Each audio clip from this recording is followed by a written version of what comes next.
Welcome, everybody, to the 2022 Franchise Broker Awards. I'm here with Scott Hedrick. Thanks for being with us, Scott. You bet.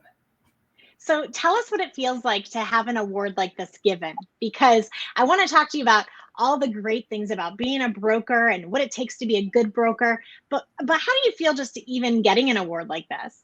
Well, it's interesting because there are many folks that do what we do out there, and we're really individual contributors. So, we run our own businesses, although we're affiliated with, like for me, the U Network. To get recognized by someone in the system, that's great because, again, we work by ourselves for the most part. And by your peers, no less. So that has to feel really good. Yes, it does. So tell us what it takes to be a great broker. What has the success for you been like? I think that some of the basic things, it's really about, strong communication skills and follow-up.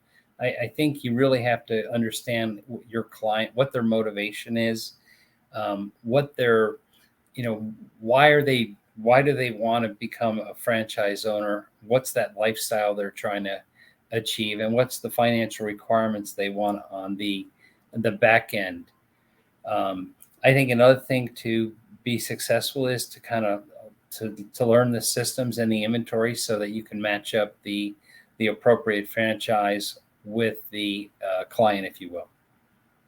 So what do you think about people trying to break in? Like, what kind of advice do you have for them? I would say that to look for an organization that has the opportunity for you to learn and grow, and they're very active in helping you develop.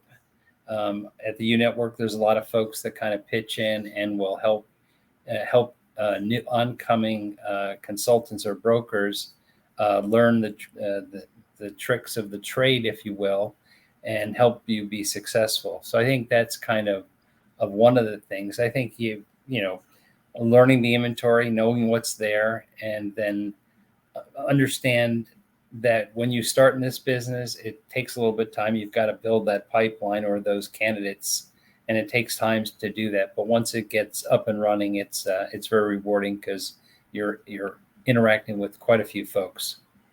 Patience, it sounds like, and mentorship, two Yes. things that will help you launch. Yes. So what advice do you have for franchisors who are looking for those really great franchisee candidates in 2022? Well, I think from the franchisor's point of view, I think to make sure that they have a system that supports the franchisee once they execute the agreement, so that they help them build the business. I know that there are all different models that are out there, but I think the ones that kind of have a way to help people generate leads and business are the ones that are the most successful.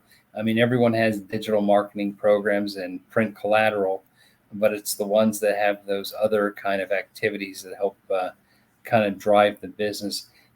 Also, some of the things that we find effective is using assessment tools, and some of the organizations have embraced the idea of assessment tools, but I think it's great. They could create a tool using the existing people in their franchise system, and there are groups that kind of can pull out what are the talents that are of those top performers in the organization, and then they can look for those people in the future. I love that. And so what does winning look like to you? Well, winning looks like to me is working with a client that you're able to match up against their, going back to that, the motivation, the lifestyle, and the financial requirements, and finding that perfect placement for them. That's winning for me. And the other side of winning for me would be if I've done a good job with all of my follow-up and my presenting the opportunity, that they thought that I did a great job, that they would write a testimonial that I could post on my website. We all want that, right? We all want great feedback. Yes, that is correct. Well, Scott, thanks for being with us today of the U Network, and congratulations on this award. Well, thank you.